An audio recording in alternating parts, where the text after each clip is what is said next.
indescribable. How indescribable. To say that it's complete love doesn't even touch it. Doesn't even touch it. To say that it's utter mercy and that you are loved so much that it is unbelievable, that light is your total cheering section, that it has seen every fault and every mistake you have ever made, and it loves you anyhow, is amazing. It's an amazing experience. And then back to that state of wisdom. And I realized, ooh, I had this experience when I was 10, but in a littler way. It's what I've been searching from and for all my life. And suddenly I knew something about my relationship with my mother. And I knew the way in which we had tormented one another was perfect. It was just excellent torment. It really was. And the remarkable part was when I opened my eyes after what seemed like an hour of amazing experience, everything seemed made out of light. High school physics teacher used to say this, I remember. Teacher would knock on the podium and say, seems solid, but it's not solid.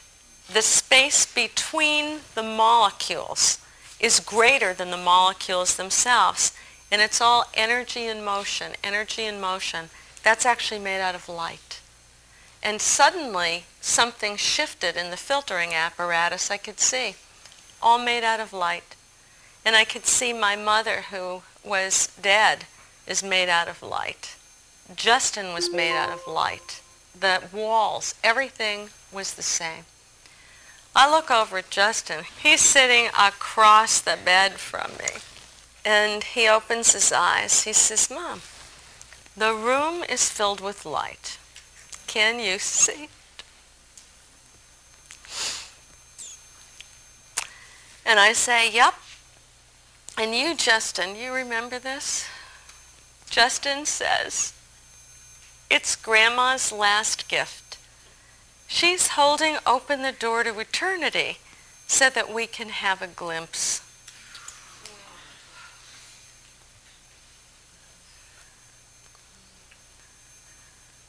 And then we sat there by her bed, and he said, you must be so grateful to her.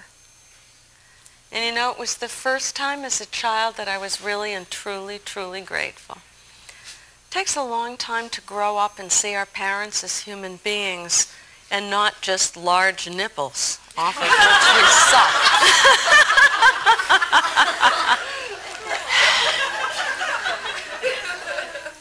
But I did. I did. And what Justin really said is, you had a hard time with her. But he had one of those kind of moments of clear seeing too. He said, you needed to have that hard time to become yourself. You wouldn't be who you were unless she'd given you that hard time. And isn't that the truth?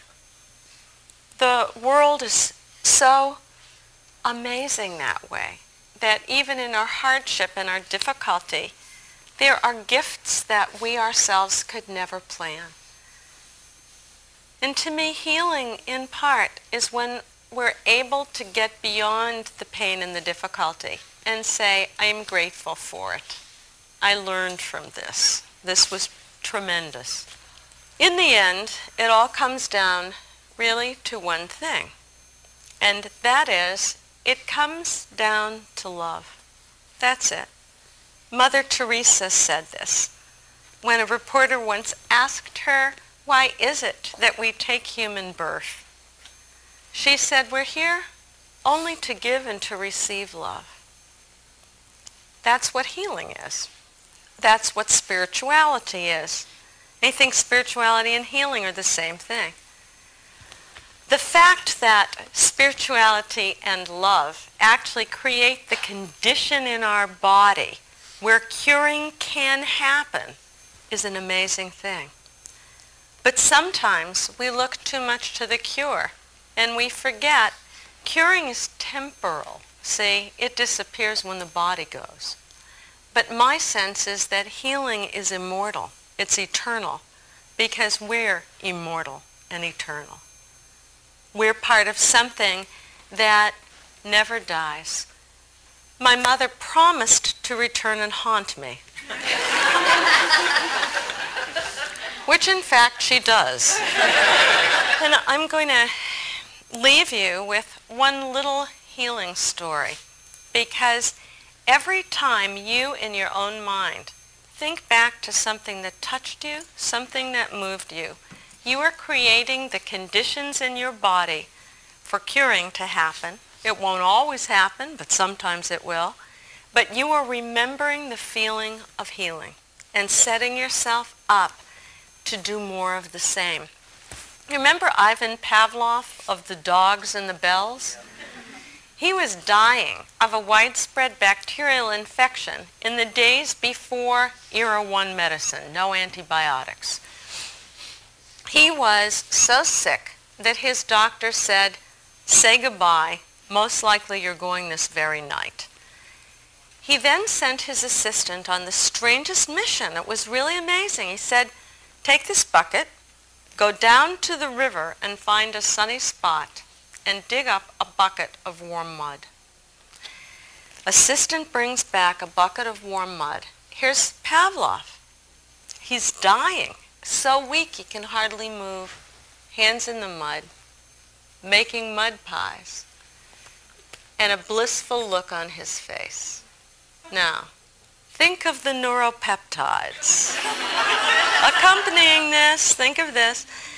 Blissful look on his face. A few hours later, his fever breaks, and he recovers. So the assistant, when he's well enough, is eager to find out what happened. Pavlov said, "Here is what happened. I thought if I could recreate the most loving, connected memory of my whole life, if it was possible to put my body in that state of healing," really, he didn't say it in exactly these words, but put the body in the state of healing, then if curing was going to happen, it could happen. And so he said my mother used to do her laundry in that river. And when he was little, the mom would put him on the banks of the river, and as she did the wash, she'd sing songs and tell stories to the little boy. And that brought back all of those memories. And healing is really a feeling. You all know that healing feeling in your own body of when your heart opens and your defenses drop and you're grateful to be alive and you're grateful for the moment. And you know Mother Teresa was right. We're here to give and to receive love. And for me, it's really a kick that modern medicine and science are finally figuring this all out. But you know what? It's frosting on the cake. It's worth loving even if it wasn't good for your health. So thank you so much. I so enjoyed spending this time with you. Stay tuned for a special bonus segment with Dr. Joan Borisenko.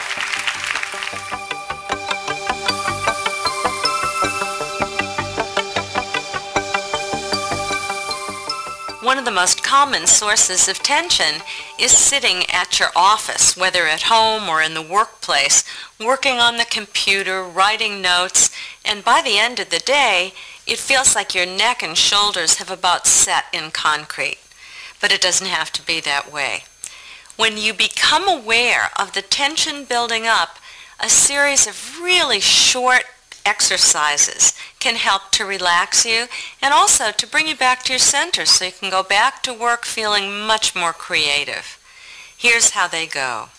To begin, sit up straight and begin to focus on your breathing. Put your hands on your knees and now inhale and stretch back, feeling the stretch from the base of the spine to the top of the head, stretching only as much as you're really comfortable doing. Now exhale and drop your chin to your chest. Just let it all go. Once again, inhale and stretch up and back, feeling the stretch from the base of the spine to the top of the head, as languorous as a cat. And now exhale, rounding your back and dropping your chin to your chest. One more time. Inhale, stretch back, feel the stretch, base of the spine to the top of the head. And now exhale, round your back and drop your chin to your chest. That's great. Now come on back to center, and we're going to work out some of that tension in the neck. Begin by breathing in, and now exhale and drop your chin to your chest. Now let the breathing just happen all by itself at its own pace, and feel the stretch to the back of your neck. Just enjoy the sense of your neck letting go. Now inhale and bring your head back to center. Exhale and drop it back, leaving your mouth open. And as your head relaxes back, just feel the stretch to your throat. And every time you breathe, as you exhale, you can just let go a little bit more. Bring your head back to center now. Inhale, exhale, and drop your head to your right shoulder. Only as far as is comfortable. Feeling the gradual stretch on the left side of your neck. And as you breathe, you can feel your right cheek begin to soften. And now bring your head back to center. Breathe in. Exhale and drop your head to the left. Breathing naturally now. Focus on the feeling of the stretch in the right side of your neck. And you can feel your left cheek become soft. Now bring your head back to center. And we're going to do some shoulder shrugs, 3 to the back and 3 to the front. Begin by inhaling and lifting your shoulders all the way up to your ears, rotating them in back of you, exhaling and dropping your shoulders. And do 2 more shoulder shrugs to the rear at your own pace.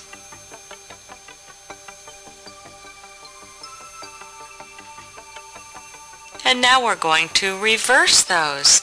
Inhale, bring your shoulders up to your ears again, and this time rotate your shoulders forward and drop them in front of you, and bring them back up, and complete 2 more shoulder shrugs at your own pace. Now we're going to begin a brief massage of the neck, arms, and fingers.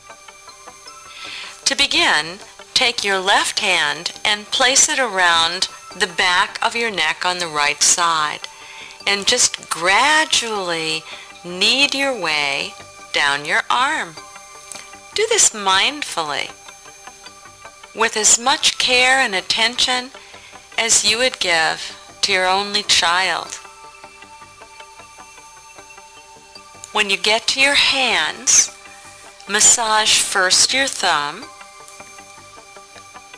and then each finger in turn. If you've been typing or writing, this feels especially good.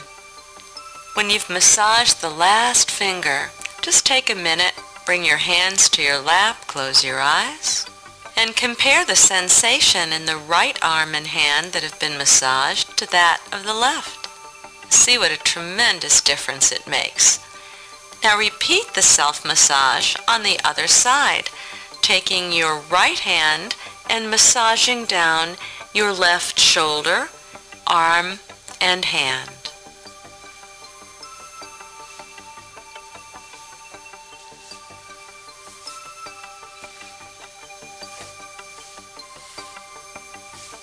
Once again, when you get to the hand, massage your thumb,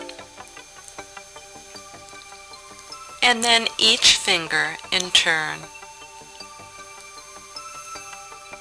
The index, middle finger, ring finger, and then the pinky.